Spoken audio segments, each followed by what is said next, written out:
Hello dears, BCAയ്ക്കും അതുപോലെ തന്നെ BSc AI-ക്കും first സെമസ്റ്ററിൽ പഠിക്കാനുള്ള ഒരു മേജർ കോഴ്സാണ് fundamentals of computers and computational thinking. So നമുക്ക് അതിൻ്റെ ഫസ്റ്റ് ചാപ്റ്റർ നമുക്കിന്ന് സ്റ്റാർട്ട് ചെയ്ത് വെക്കാം കേട്ടോ. അപ്പോൾ അതിൽ module 1 history and evolution of computing സിസ്റ്റമാണ്. സോ ആ ചാപ്റ്ററാണ് നമ്മളിന്ന് സ്റ്റാർട്ട് ചെയ്യുന്നത്. ഫസ്റ്റ് മൊഡ്യൂളിൽ നിങ്ങൾക്ക് പഠിക്കാനായിട്ടുള്ളത് evolutions of computers, overview of computer system, number conversion and digital codes, pioneers and contributors of computing systems and computing systems past to present. ഇത്രയും topics ആണ് നിങ്ങൾക്ക് ഈ ഒരു മൊഡ്യൂളിൽ കവർ ചെയ്യാനായിട്ടുള്ളത്. So let's move on to the main topics. So let's move on to the topic evolution of computers. The invention process of the computer started around 3000 years ago. അതായത് കമ്പ്യൂട്ടറിൻ്റെ ഒരു കണ്ടുപിടുത്തം ഓൾമോസ്റ്റ് ഒരു 3000 വർഷങ്ങൾക്ക് മുൻപ് തന്നെ തുടങ്ങിയിട്ടുണ്ട് എന്നാണ് പറയുന്നത്. The computer started out as an abacus. ആദ്യമായിട്ട് കമ്പ്യൂട്ടർ വരുന്നത് അബാക്കസിൻ്റെ രൂപത്തിലാണ്. അതായത് നമ്മൾക്കറിയാം, നമ്മൾ കമ്പ്യൂട്ടർ എന്തിനാണ് ഇൻവെൻറ്റ് ചെയ്തത്? നമുക്ക് മാത്തമാറ്റിക്കൽ പ്രോബ്ലംസ് വളരെ സിമ്പിളായിട്ടും കൂടുതൽ ഫാസ്റ്റായിട്ടും ചെയ്യാൻ വേണ്ടിയിട്ടാണ് നമ്മൾ കമ്പ്യൂട്ടർ ആദ്യമായിട്ട് ഇൻവെൻറ്റ് ചെയ്യുന്നത്, അല്ലേ? സോ അബാക്കസ് നമ്മൾ എന്തിനാണ് ഉപയോഗിക്കുന്നത്? നമുക്കറിയാം നമുക്കറിയാം അബാക്കസ് നമ്മൾ യൂസ് ചെയ്യുന്നത് മാത്തമാറ്റിക്കൽ കാൽക്കുലേഷൻസ് ചെയ്യാൻ വേണ്ടിയിട്ട് തന്നെയാണ്, അല്ലേ? സോ ഫസ്റ്റ് കമ്പ്യൂട്ടർ എന്ന് പറയുന്നത് നമുക്ക് അബാക്കസ് ആയിട്ട് കൺസിഡർ ചെയ്യാം. The computer started out as an abacus. Okay, an abacus is a track made of wood with 2 wires running parallel to each other. Abacus എങ്ങനെയാണ് ഉണ്ടാക്കിയിട്ടുള്ളത്? ഒരു റാക്ക് സ്ട്രക്ചറിലാണ്, അല്ലേ? മെയ്ഡ് വിത്ത് വുഡ്, മരം കൊണ്ട് ഉണ്ടാക്കിയിട്ടുള്ള റാക്കിൻ്റെ സ്ട്രക്ചറിലാണ് 2 വയേഴ്സ് അതിൽ പാരലലി ആയിട്ട് പോകുന്നുണ്ട്. On the wires there are beads, അല്ലേ? ആ വയേഴ്സിൽ എന്തുണ്ട്? ബീഡ്സ്, മുത്തുകൾ ഉണ്ടായിരിക്കും. By moving the beads anyone can solve simple maths problems. നമുക്കറിയാം അബാക്കസിൽ നമ്മൾ എങ്ങനെയാണ് പ്രോബ്ലംസ് സോൾവ് ചെയ്യുന്നത്? ബീഡ്സ് അങ്ങോട്ടും ഇങ്ങോട്ടും മൂവ് ചെയ്തിട്ടാണ് നമ്മൾ കാൽക്കുലേഷൻസ് ചെയ്യാറുള്ളത്, അല്ലേ? Next there was the astrolabe used for navigation. And അതിൽ ആസ്ട്രോലോബ് നമ്മൾ നേവിഗേഷനായിട്ട് യൂസ് ചെയ്തിട്ടുണ്ടായിരുന്നു. The first digital computer was invented in 1642 by Blaise Pascal. നമ്മുടെ ഫസ്റ്റ് ഡിജിറ്റൽ കമ്പ്യൂട്ടർ ഇൻവെൻറ്റ് ചെയ്യുന്നത് ബ്ലെയ്സ് പാസ്കൽ ആണ് in the year 1642. Okay, it consisted of numbers entered in dials but it could only add. അതിൽ dial ചെയ്യുന്ന പോലത്തെ numbers അതിലുണ്ടായിരുന്നു, പക്ഷെ അതിൽ നമുക്ക് addition, add മാത്രമേ ചെയ്യാൻ പറ്റുന്നുണ്ടായിരുന്നുള്ളൂ. However, in 1671, a computer was invented that was eventually built in 1694. അപ്പം ഒരു 1671 ആ ഒരു കാലഘട്ടമൊക്കെ ആയപ്പം ഒരു കമ്പ്യൂട്ടർ അവർ ഇൻവെൻറ്റ് ചെയ്തു. അതിൻ്റെ ബിൽഡിംഗ് പ്രോസസ്സ് കാര്യങ്ങളൊക്കെ കംപ്ലീറ്റ് ആയത് 1694 ആയപ്പോഴത്തേക്കായിരുന്നു. The man to credit for this invention is Gottfried Wilhelm von Leibniz. Okay, ഈ ഒരു ഇൻവെൻഷൻ ആദ്യമായിട്ട് നടത്തിയത് ആരായിരുന്നു? ഗോഡ്ഫ്രീഡ് വില്ലം വോൺ ലീബ്നിസ് ആയിരുന്നു. ഓക്കെ, അത് ഇമ്പോർട്ടൻ്റ് ആയിട്ട് നിങ്ങൾ നോട്ട് ചെയ്ത് വെക്കുക കേട്ടോ. Unlike Pascal's computer, Leibniz could add and multiply. പാസ്കലിൻ്റെ കമ്പ്യൂട്ടറിൽ നിന്നും ലീബ്നിസിൻ്റെ കമ്പ്യൂട്ടറിനെ ഡിഫറെൻ്റ് ആക്കിയത് എന്താണെന്ന് വെച്ചിട്ടുണ്ടെങ്കിൽ അദ്ദേഹത്തിൻ്റെ കമ്പ്യൂട്ടറിൽ നമുക്ക് ആഡ് ചെയ്യാനും മൾട്ടിപ്ലൈ ചെയ്യാനുമുള്ള ഫെസിലിറ്റീസ് ഉണ്ടായിരുന്നു എന്നതാണ്. ഓക്കെ, അപ്പോൾ ഇത്രയും ക്ലിയർ ആയി എന്ന് വിചാരിക്കുന്നു. നെക്സ്റ്റ് നമുക്ക് timeline of the history of computers നോക്കാം. ഓൾമോസ്റ്റ് 3000 BCയിലാണ് അബാക്കസ് ബാബിലോണിൽ ഇൻവെൻറ്റ് ചെയ്യുന്നത്. ആൻഡ് 1800 BCയിലാണ് ബാബിലോണിയൻസ് അൽഗോരിതംസ്, നമ്പർ പ്രോബ്ലംസിനായിട്ടുള്ള അൽഗോരിതംസ് ഇൻവെൻറ്റ് ചെയ്യുന്നത്.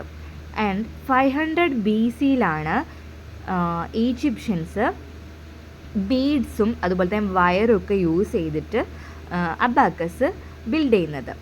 ഇനി 200 BCയിലാണ് ജാപ്പനീസ് കമ്പ്യൂട്ടിംഗ് ട്രേസ് ഒക്കെ യൂസ് ചെയ്യാനായിട്ട് തുടങ്ങിയത്.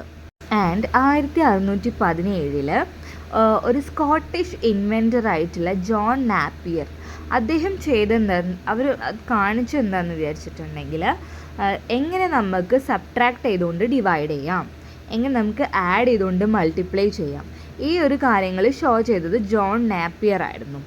And In 1624, Wilhelm Schickard invented the first four-function calculator clock at Heidelberg University. അദ്ദേഹത്തിൻ്റെ കാൽക്കുലേറ്റർ ക്ലോക്കിൽ ആദ്യമായിട്ട് 4 ഫങ്ഷൻ ആയിട്ടുള്ള ഒരു കാൽക്കുലേറ്റർ അദ്ദേഹം ഇൻവെൻറ്റ് ചെയ്തു. In 1642, Blaise Pascal invented the first numerical calculating machines that were built in Paris. Okay, അദ്ദേഹം എന്ത് ചെയ്തു? ന്യൂമറിക്കലായിട്ടുള്ളൊരു കാൽക്കുലേറ്റിംഗ് മെഷീൻ അദ്ദേഹം ബിൽഡ് ചെയ്തു. In 1780 Benjamin Franklin discovered electricity. അപ്പോൾ 1780 ആദ്യമായിട്ട് ഇലക്ട്രിസിറ്റി ഡിസ്കവർ ചെയ്യുന്നത്. And in 1876 Graham Bell invented telephone. Okay, and in 1886 William Burroughs developed the first commercial mechanical adding machine. Commercial ആയിട്ടുള്ളൊരു മെക്കാനിക്കൽ ആഡിംഗ് മെഷീൻ ആദ്യമായിട്ട് invent ചെയ്യുന്നത് William Burroughs ആണ്. അതിനുശേഷം in 1896 Hollerith constructed a sorting machine. Hollerith എന്ന് പറഞ്ഞിട്ടുള്ള ആൾ എന്ത് construct ചെയ്തു? ഒരു സോർട്ടിംഗ് മെഷീന് കൺസ്ട്രക്ട് ചെയ്തു. And in 1925 whenever Bosch builds the large scale analog calculator, the differential analyzer at MIT. അപ്പം ലാർജ് സ്കെയിൽ ആയിട്ടുള്ള അനലോഗ് കാൽക്കുലേറ്റർ ബിൽഡ് ചെയ്യുന്നത് ഏത് ടൈമിലാണ്? 1925. ഓക്കെ, ഇനി അടുത്തത് നോക്കൂ. In 1927, the first public radio telephone became operational between London and New York. അപ്പോൾ ലണ്ടനും ന്യൂയോർക്കും തമ്മിലുള്ള ഒരു പബ്ലിക് റേഡിയോ ടെലിഫോൺ ഓപ്പറേഷൻ അത് ഓപ്പറേഷണലായത്, അതായത് അത് നടത്തിയത് ഏത് വർഷത്തിലാണ്? 1927. Okay, in 1931 Konrad Zuse built the Z1 or the first calculator in Germany. 1931 ആയപ്പോഴത്തേക്കും കൊണാർഡ് സൂസ് എന്ന് പറയുന്ന ആൾ ഒരു ഫസ്റ്റായിട്ടൊരു കാൽക്കുലേറ്റർ ജർമ്മനിയിൽ എന്ത് ചെയ്തു? ബിൽഡ് ചെയ്തു. And in 1936 Alan M Turing made a machine defined to be capable of computing any calculatable function. നമ്മളത് important ആയിട്ട് നോട്ട് ചെയ്ത് വെക്കേണ്ട ഒരു പോയിൻ്റാണ്. അലൻ എം ട്യൂറിംഗ് അദ്ദേഹമാണ് ഒരു മെഷീൻ ഡിഫൈൻ ചെയ്തു. എന്തിനാണ്? That is capable of computing any calculable function. ഏത് കാൽക്കുലേറ്റബിൾ ആയിട്ടുള്ള ഫങ്ഷൻസും കമ്പ്യൂട്ട് ചെയ്യാൻ പറ്റുന്ന ഒരു മെഷീൻ ഇൻവെൻറ്റ് ചെയ്തത് അലൻ എം ട്യൂറിംഗ് ആണ് in 1936. Okay, in 1937 George Tibbitts built the first binary calculator at Bell Telephone Laboratories.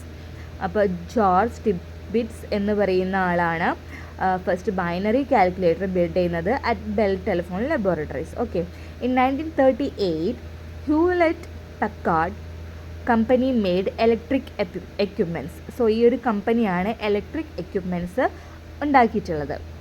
And in 1948 IBM introduced 604 electric calculator. അതിനുശേഷം IBM 1948 ആയിട്ടോ, അപ്പോഴത്തേക്കും 604 ഇലക്ട്രോണിക് കാൽക്കുലേറ്ററൊക്കെ IBM ഇൻട്രൊഡ്യൂസ് ചെയ്തു.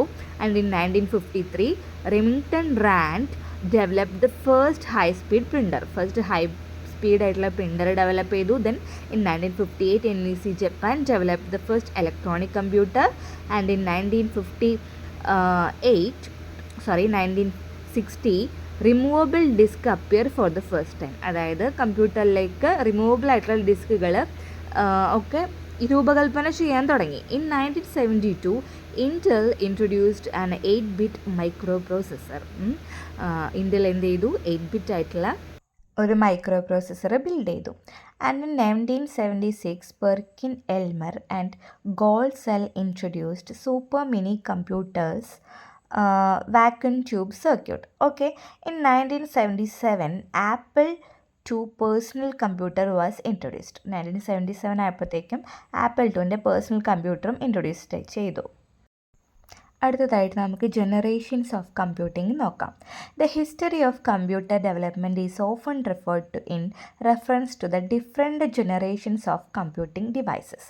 അതായത് ഓരോ ജനറേഷനിലും ഓരോ ഡിവൈസസ് ആയിട്ടായിരുന്നു കമ്പ്യൂട്ടറിൻ്റെ ഒരു ഡെവലപ്മെൻറ്റ് നടന്നിട്ടുണ്ടായിരുന്നത്.